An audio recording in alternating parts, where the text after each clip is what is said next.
Voilà, Joomla 3 et son développement. Donc, je voulais vous parler un petit peu de mon expérience avec Joomla 4.3. Euh, pour me présenter un petit peu, j'ai fait un premier cycle d'études en mathématiques à Angers. Et puis ensuite, je suis passé à l'informatique, l'image de synthèse à Chicago avec un petit intermède dans l'armée de l'air sur la ligne Maginot. Euh, j'ai travaillé sur quelques sites faits à l'ancienne. J'ai pas mal de demandes en tant qu'informaticien par la famille, les amis. Et je me suis intéressé à Joomla dès l'instant où j'en ai fait la découverte. Euh, le fait de pouvoir créer un site assez rapidement, de pouvoir le proposer à mes clients, clé en main, me semblait vraiment une solution idéale. De création de site, je suis passé à la création de composants. Joomla m'a vraiment permis de créer, de proposer à la communauté des composants qui me manquaient pour mes propres sites. Et là, c'est là que Joomla est vraiment devenu l'épicentre de ma profession. L'été dernier, Benjamin, que vous avez pu rencontrer hier, m'a contacté et je me suis demandé pour quelle raison. J'avais aucune idée de pourquoi il m'appelait. On se connaissait sans plus à travers les Joomla Day USA qu'on avait fait ensemble. À ce moment-là, il me demande alors de réfléchir à l'idée de devenir chef de projet pour la version 4.3 de Joomla, Release Manager. Pour tout vous dire, je me sentais à milieu de l'équipe de Joomla, malgré mes interventions dans les conférences, dans les camps Joomla ou le fait de participer à des groupes d'utilisateurs, ça me sentait, ça me parlait à milieu, quoi. Euh, de pourquoi moi, je suis passé à finalement pourquoi pas moi. Euh, j'ai beaucoup reçu de Joomla, j'en ai fait ma carrière et je n'ai donné aussi beaucoup de mon temps ici et là, mais jamais à ce niveau. Alors je me suis dit pourquoi pas et j'ai dit oui. Et puis après, ce fut la rencontre avec Sigrid, Phil, enfin des personnes intégrées à Joomla, et j'ai recherché mon acolyte et j'ai trouvé Cheryl, euh, de petit nom SD, avec sa petite photo. Euh, il a fallu qu'on se mette à niveau et ce fut pas une mince affaire. Il a fallu rencontrer les équipes une à une, se familiariser avec nos nouvelles fonctions, nos nouveaux accès, nos nouvelles tâches, les technologies utilisées, voir où en était l'équipe de la version précédente, la version 4.2, se familiariser avec GitHub, les requêtes en attente, les projets en cours. Et c'était assez ambitieux dès le début, au début, car il est vrai que lorsqu'on arrive à la première version bêta, tout doit déjà être plus ou moins mis en place. Et l'aide apportée est précieuse et en quantité limitée. Donc, on essaie d'en mettre de plus, au plus au début et pour être sûr qu'il y en ait une bonne partie à la fin. Notre vision était de faire en sorte que cette version soit une version plus ciblée sur l'utilisateur final. Et donc, on a appelé notre version Bora, qui veut dire améliorer en Swahili. Donc, ce qu'on voulait faire, c'était améliorer le tableau de bord, le gestionnaire des images, les champs, et ajouter les visites guidées, qui était un projet Google Summer of Code. Ce dernier est un projet qui nous avait été présenté et qui nous a semblé idéal pour notre quête de rendre Joomla plus facile à utiliser pour les utilisateurs novices. Cela passe par une période d'apprentissage. Les visites guidées sont une possibilité supplémentaire pour se familiariser avec Joomla. Bon, je peux vous présenter quelques fonctionnalités qu'on a inclus donc dans cette version 4.3, mais comme je venais de parler des visites guidées, je peux vous montrer un petit peu ce qu'il en est. Donc, vous êtes dans la version 4.3 de Joomla. Alors, je suis dans la 4.3.2 qui a pas mal de bugs de corriger par rapport à la version 4.3. Donc, les visites guidées, vous les trouvez en haut de l'écran. Donc, il y a toute une partie de visites qui sont possibles de faire. Et dans la plupart des cas, il y a beaucoup plus de visites guidées que celles qui sont présentées et vous pouvez afficher toutes les visites qui sont permises dans pour votre compte utilisateur. Il est possible de changer le nombre de visites qui sont proposées dans la petite fenêtre. Il suffit juste d'aller dans les modules d'administration. Ah, j'ai oublié que j'avais fermé ça. Alors, l'administration, vous faites tour, vous trouverez le module et vous pouvez voir le nombre de visites qui sont permises pour l'utilisateur. On peut passer ça à 5 et ça nous changera le nombre de tours qui sont proposés. L'idée était vraiment de permettre aux utilisateurs de démarrer une visite guidée. Donc, par exemple, si on peut faire comment créer des articles. Et vous avez donc une petite introduction avec le nombre d'étapes qui vont vous permettre de passer à cette visite. Et il suffit de démarrer et on est tout de suite dans le sujet, dans le vif du sujet, ou là où on permet aux utilisateurs d'avoir une certaine interaction, pour l'instant un petit peu limitée, mais qui va s'améliorer. Une interaction avec les boutons, tout ce qui se passe au niveau de l'interface. Et donc, on permet et on force quelquefois, si les champs sont obligatoires, de passer, d'écrire quelque chose, par exemple, pour passer à l'étape suivante. Donc c'est assez simple comme fonctionnement. C'est un fonctionnement qu'on peut trouver un peu partout sur le net, surtout. Et pour les logiciels qui ont des nouveautés, c'est le genre de visites qui sont disponibles. Le plus intéressant pour les gens qui créent des sites, c'est vraiment d'aller dans la partie de gestion des visites guidées. Vous allez donc dans le système, la gestion et visites guidées. Et là, vous avez toutes les visites qui sont disponibles. Elles sont toutes publiques, mais si vous avez des utilisateurs qui ont des accès différents, vous pouvez changer vraiment les accès et permettre certaines visites à être disponibles pour certains utilisateurs et pas pour d'autres.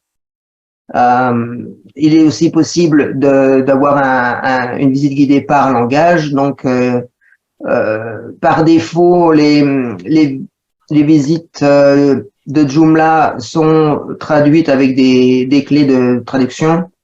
Donc, vous voyez ici, les titres et descriptions sont faites des clés de langage. On vous montre quand même ce que le langage ce qui est rendu au final. Donc, vous avez comme ça tout le visu du tour. Chaque tour a un titre et une description. Le titre et la description sont vraiment la première étape de la visite guidée. Donc, c'est vraiment celle qui introduit la visite guidée à l'utilisateur. Vous avez ensuite les étapes qui sont utilisées dans la visite.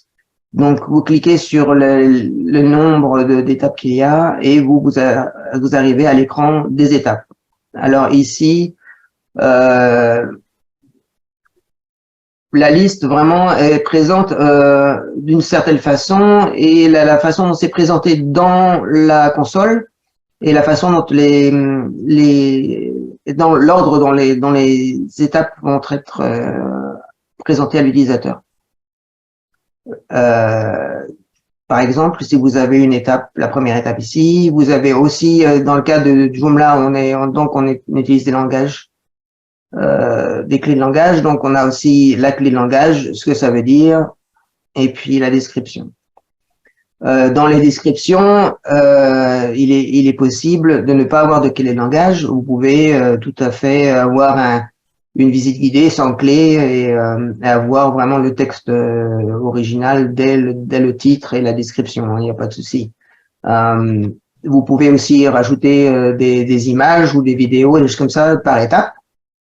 Donc ça, tout à fait, ça peut rentrer tout à fait dans le cadre d'une étape.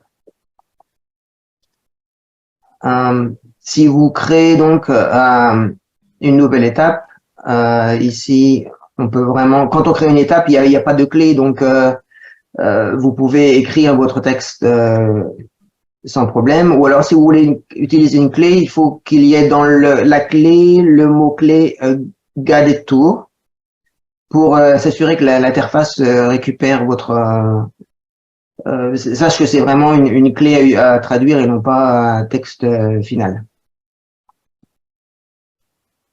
Donc c'est un petit peu ce qu'il y a au niveau des visites guidées. Je voulais vous présenter aussi quelques fonctionnalités qu'on a rajoutées dans Joomla mais qui sont pas forcément très connues.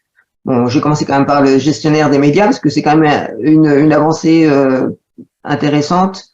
Le gestionnaire de médias, on avait beaucoup d'ambition à ce niveau-là. On voulait introduire la pagination, juste comme ça pour les images. Bon, la pagination n'est pas rentrée, elle n'était pas prête à temps. Mais en tout cas, quelque chose qui nous tenait à cœur, c'était de pouvoir montrer le gestionnaire des médias assez rapidement, que ça soit beaucoup plus souple pour l'utilisateur. Donc, on a introduit la notion de vignette pour les images. Mais les vignettes ne sont pas proposées par défaut. Donc, il faut aller dans le plugin qui est de type file system, chercher dans le fichier local et à ce niveau-là, vous avez donc la création des miniatures pour les images dans le Media Manager. Une fois ça fait, à partir de maintenant, les images que vous voyez dans les médias, ce ne sont plus les originaux, mais une vignette qui fait de 200 par 200 en pixels. Vous avez aussi dans les nouvelles fonctionnalités la visualisation des fichiers SVG, là comme vous voyez JDF et SVG qui sont natifs maintenant, à part que il faut encore rentrer les paramètres dans Media, ils sont pas encore par défaut. Les extensions autorisées, il faut rajouter SVG et les fichiers images SVG et le type MIME autorisé. Donc ça, il faut toujours le rajouter encore. C'est pas par défaut. Mais à partir de maintenant, il est facile de récupérer des fichiers SVG sans vraiment de choses supplémentaires. Maintenant, vous pouvez sélectionner une image et vous avez les SVG qui sont présents et visuellement actifs. Donc ça, c'était une avancée qui était importante pour nous. Dans le média encore, nous avons rajouté les tris aussi, les tris qui peuvent se faire par nom, par taille, dimension, date de création, date de modification, que ce soit en visuel comme ça avec les vignettes ou alors en liste. À partir de ce moment-là, vous avez les tris qui se font au niveau des colonnes, des en-têtes des colonnes. Donc vous pouvez trier donc vos images beaucoup plus facilement qu'avant. Et puis il y a aussi quand on crée un nouveau dossier, un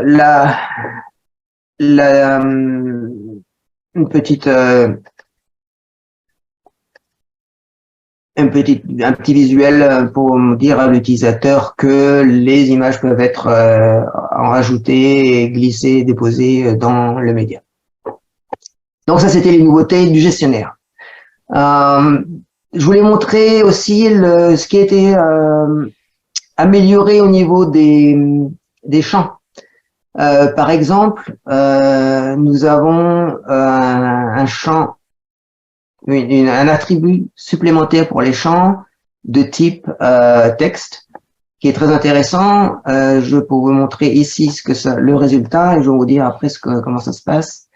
Vous pouvez spécifier le nombre de caractères pour un type de champ et quand vous tapez, vous avez la diminution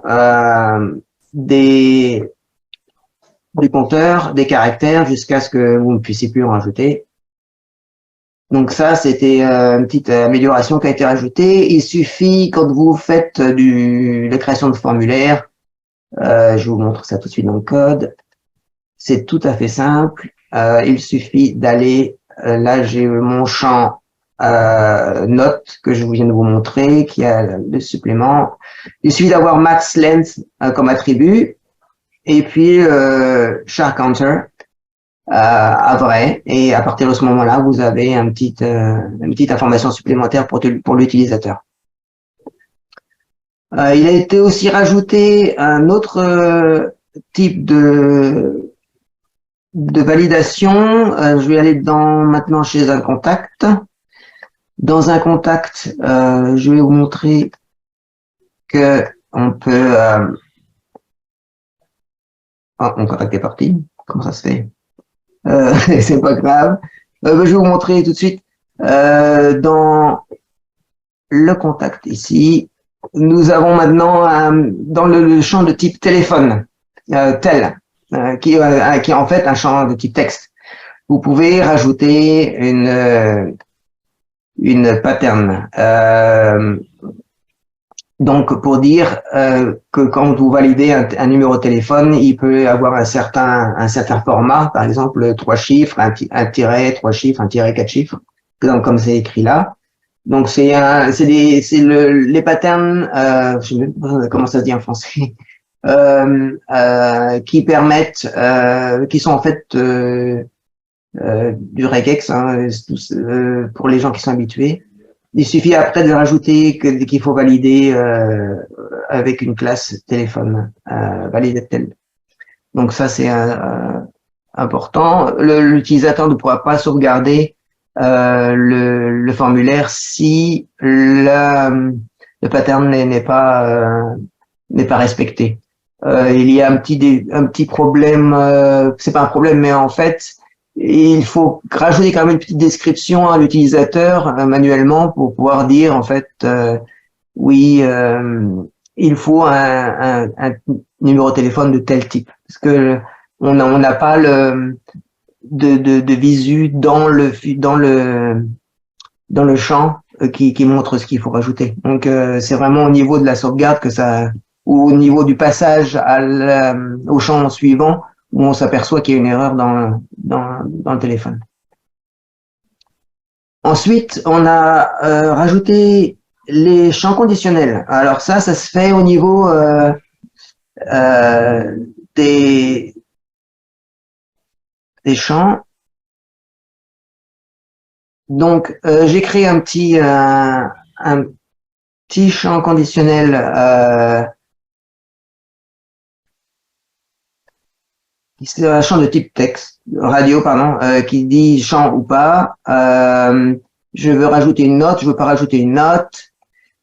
Et je dis que je veux rajouter une note, je rajoute ce champ texte. Et donc ce champ texte, je vais le présenter comme le champ précédent qui s'appelle note ou pas a une valeur de note.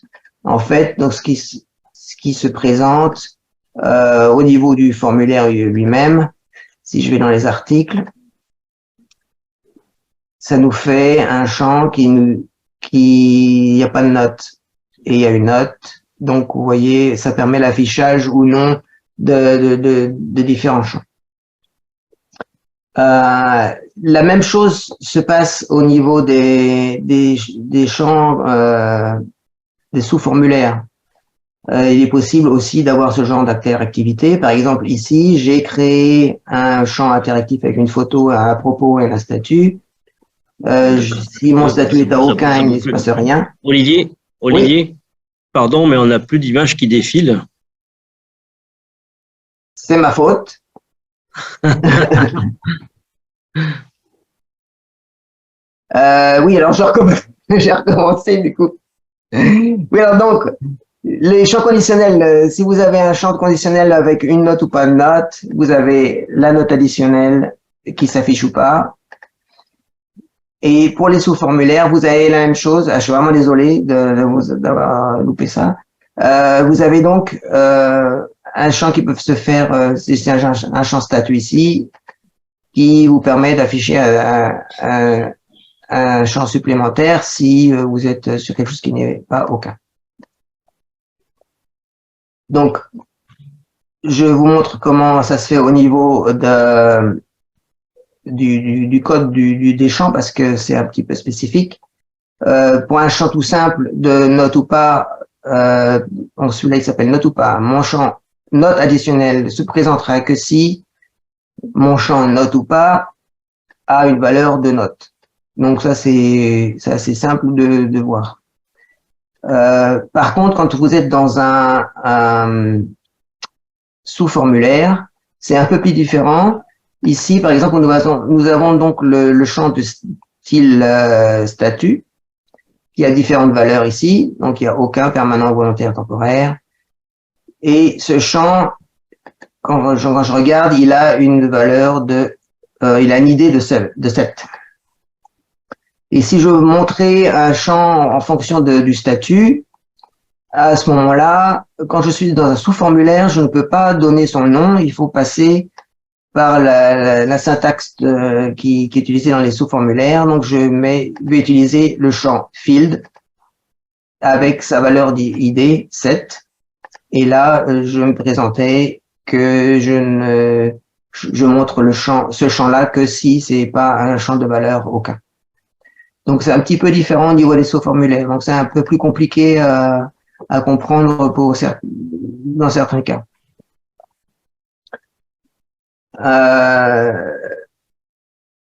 Donc, les champs aussi de formulaire sont aussi changés.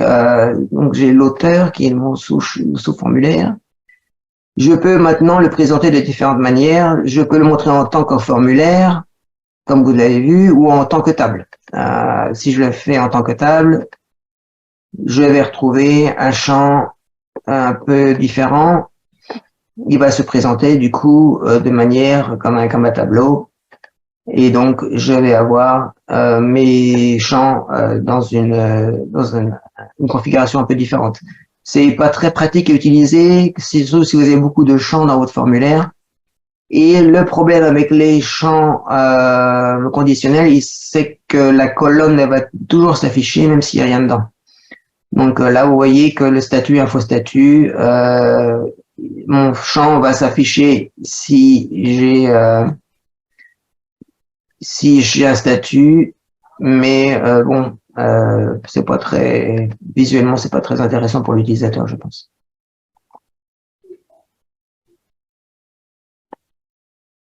Il y a eu pas mal de nouvelles fonctionnalités aussi au niveau des tags.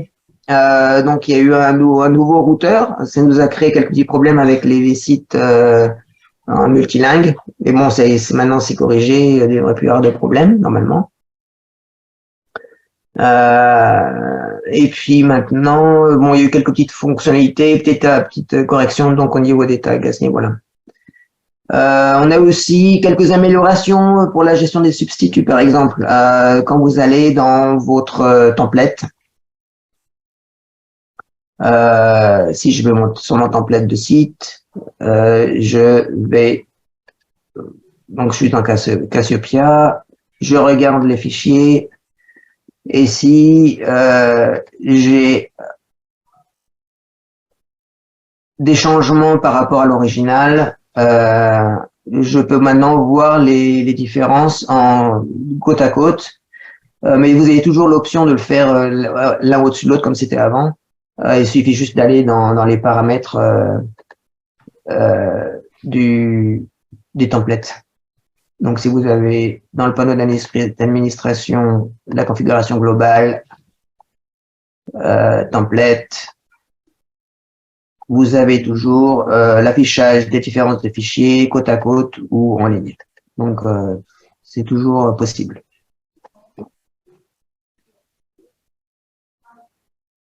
Ensuite, au niveau administration, vous avez maintenant aussi la possibilité de rajouter des quick icons.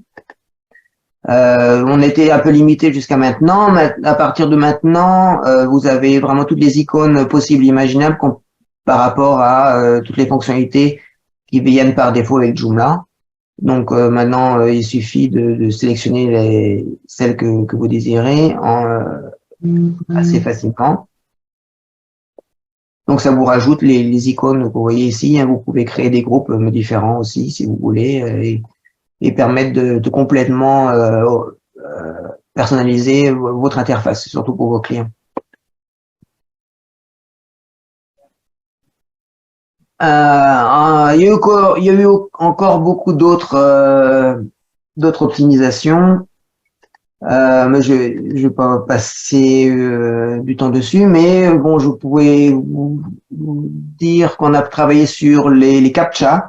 Maintenant, les CAPTCHA en formulaire pour les contacts se trouvent en fin de formulaire. Avant, quand il y avait des champs prédéfinis, des custom fields ajoutés au formulaire, vous aviez le CAPTCHA qui se trouvait un peu au milieu et c'était un peu étrange pour l'utilisateur. Donc maintenant, tous les CAPTCHA se trouvent en fin de formulaire. On a changé des détails ici ou là, vraiment pour faciliter la vie et par exemple, quand vous êtes dans les menus, la possibilité de trier ou de filtrer plutôt les menus que vous avez. Quelquefois, ça devient une liste importante par composant. Donc, il est facile de retrouver des vues que vous avez créées avec un composant spécifique, donc c'est beaucoup plus facile. Donc, il y a eu pas mal de améliorations internes, comme l'utilisation des tests Cypress. Ça permet de tester les fonctionnalités de Joomla automatiquement quand on relance une nouvelle requête dans GitHub. Toute l'interface est retestée pour s'assurer que tout fonctionne bien.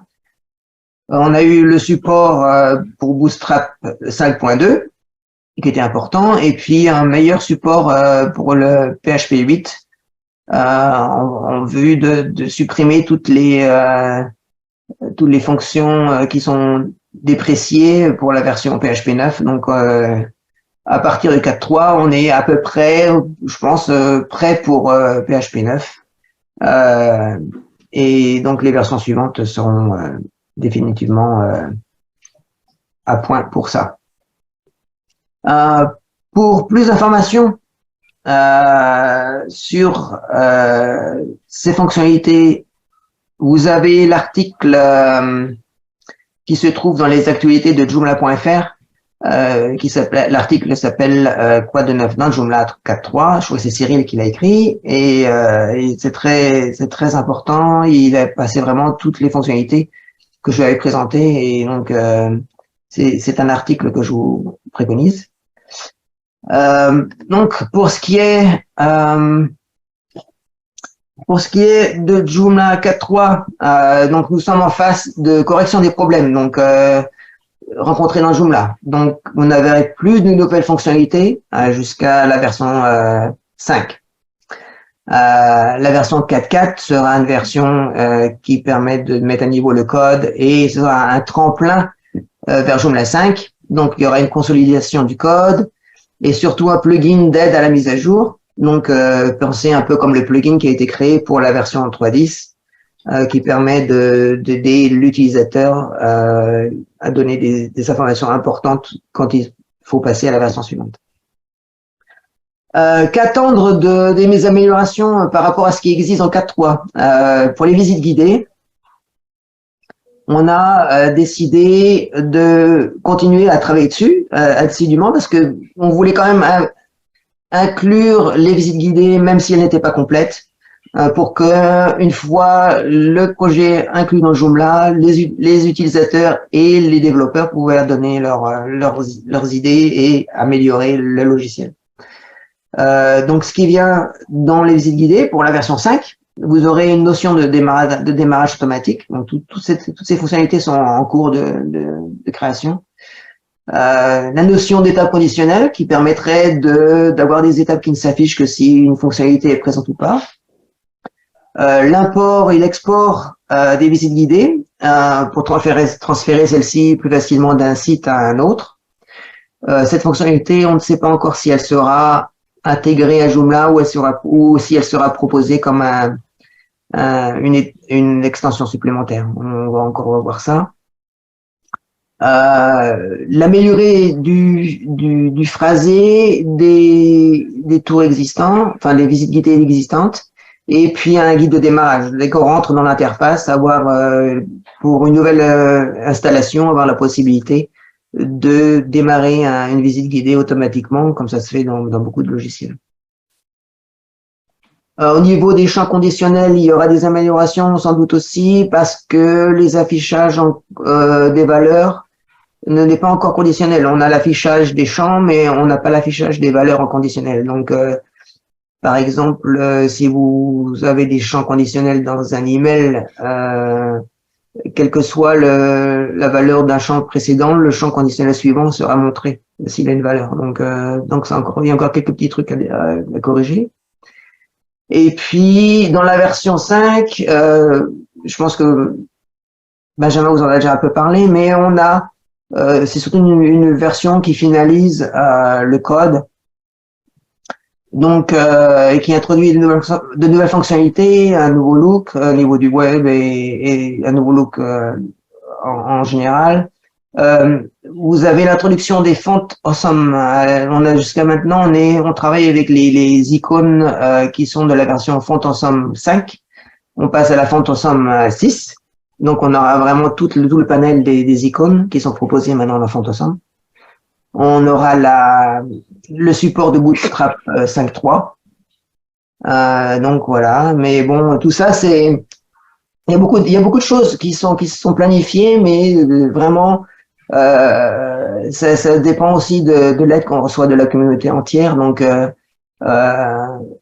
des développeurs, des utilisateurs donnent beaucoup de leur temps pour coder, pour améliorer l'interface, la correction des erreurs, le test des patchs, la documentation.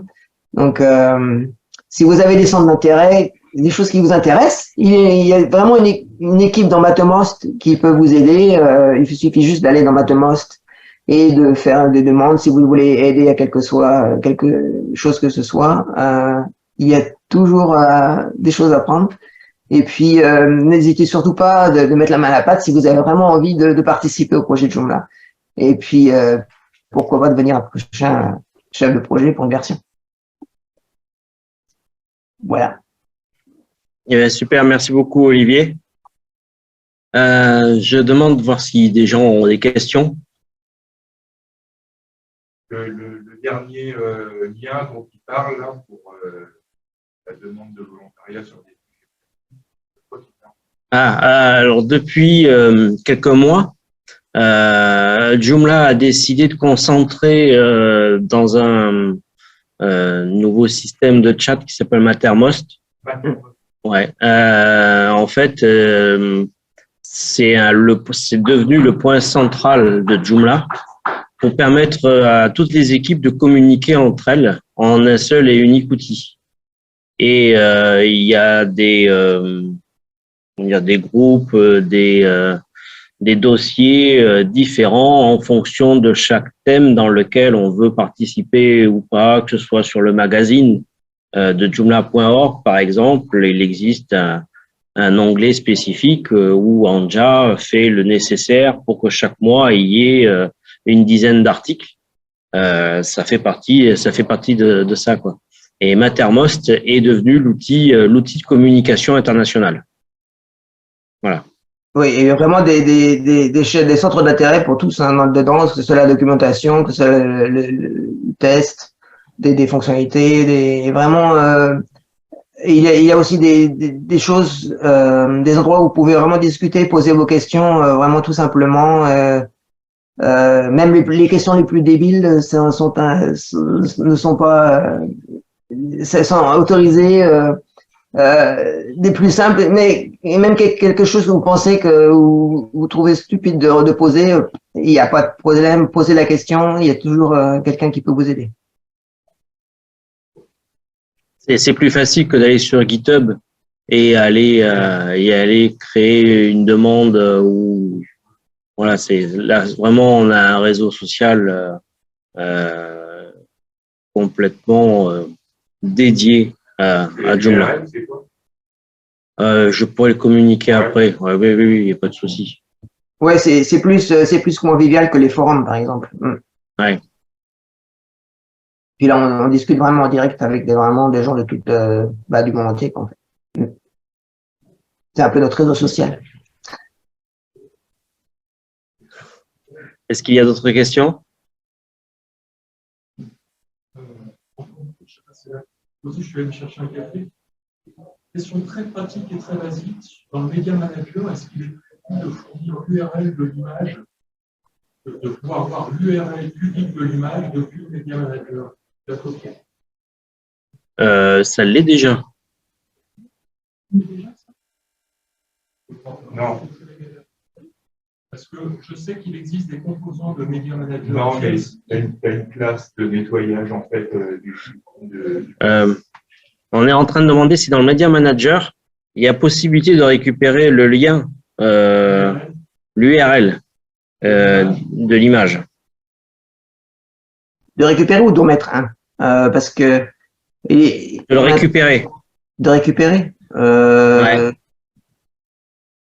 C'est assez simple. Si vous avez le nom de votre site, il suffit de faire /image/ et puis le répertoire jusqu'à l'image. Dans les sous-dossiers, et c'est quand même très pratique. Il y a certains composants tierces qui proposent ça. C'est quand même très pratique de pouvoir directement depuis le Media Manager copier l'URL complète de l'image pour pouvoir la recoller quelque part dans un article ou quelque chose comme ça. On l'a pas. On l'a pas parce qu'en fait, on utilise le Media Manager pour inclure les images par défaut. Donc je l'imagine. Par exemple, si je vais dans mon article, on utilise.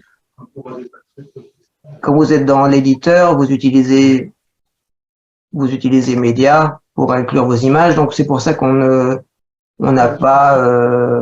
Oui, d'accord. Ouais. Mais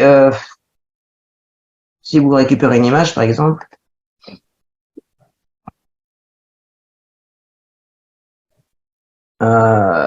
vous avez donc l'URL une fois que vous l'avez récupéré. Vous avez ça, c'est l'image.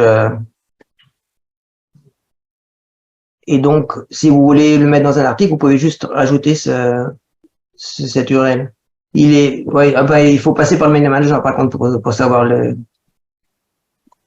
quel est le nom de l'image, quoi. Si on veut le mettre, par exemple, en image d'en-tête de l'article. En image principale. Alors, en image principale, quand tu cliques dans image et lien. Oui, après, il suffit juste de récupérer. Tu peux directement retrouver ton arborescence. Mais il me semblait que dans les fonctions, si tu survoles une image où il y a les 3 points, voilà, quand tu cliques sur les 3 points, ouais, là, par exemple. Ouais. obtenir le lien, ouais. Ça, il me semblait bien qu'il y avait. J'ai même pas remarqué celui-là. Ouais, tout à fait. Ouais, c'est vraiment intéressant, effectivement. Ah oui, non, il me semblait bien qu'on peut modifier l'image et qu'on peut récupérer l'URL. J'avais jamais utilisé cette fonctionnalité. Mais oui, c'est bon. On a appris quelque chose encore aujourd'hui.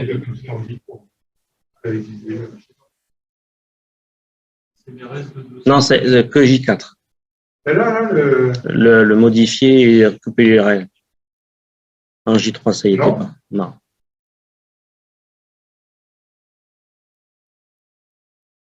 C'est tout bon? ouais. Eh bien, on te remercie énormément. De rien.